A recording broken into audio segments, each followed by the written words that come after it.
जय माताजी मित्रों, स्वागत है આજના નવા વિડીયોમાં। આજે તારીખ છે 23/8/2026 ને ઘણા બધા ખેડૂતો મિત્રોની કોમેન્ટો આવતી હતી કે હાલમાં દાંતીવાડા ડેમની સપાટી કેટલી છે અને દાંતીવાડા ડેમના તાજા અને લાઈવ સમાચાર લાવો।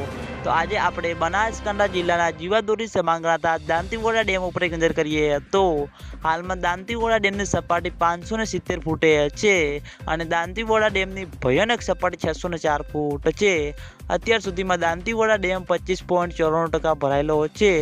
તેની સાથે ઘણા બધા ખેડૂતો મિત્રોની કોમેન્ટો આવતી હતી કે શું દાંતીવાડા ડેમમાં પાણીની આવક શરૂ થઈ કે નહીં। તો મિત્રો હજુ સુધી બિલકુલ પણ દાંતીવાડા ડેમમાં પાણીની આવક શરૂ થઈ નથી।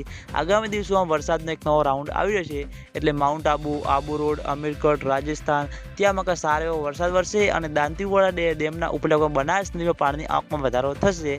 પછી મિત્રો દાંતીવાડા ડેમમાં પાણીની આવક શરૂ થાય તેવું લાગી રહ્યું છે। ખેડૂતો મિત્રોની આશા છે કે જેમ બને તેમ ઝડપી દાંતીવાડા ડેમમાં પાણીની આવક શરૂ થાય અને દાંતીવાડા ડેમ તેની સપાટી પર સંપૂર્ણ રીતે ભરાય। તો મિત્રો દાંતીવાડા ડેમમાં પાણીની આવક શરૂ થશે તો સૌથી પહેલાં તમને બધાને આ ચેનલ દ્વારા વિડીયો પણ જાણ કરવામાં આવશે। એટલે તમે બધા અમારી ચેનલ ઉપર નવા હોય તો વિડીયોને લાઇક કરી દેજો, કોમેન્ટ કરી દેજો અને ચેનલને સબસ્ક્રાઈબ પણ કરી દેજો, જેથી કરીને અમે દાંતીવાડા ડેમ અને બનાસ નદીના અવનવા વિડીયો લઈને આવીએ તો સૌથી પહેલાં તમને બધાને ખબર પડી જાય। તો મિત્રો જય માતાજી।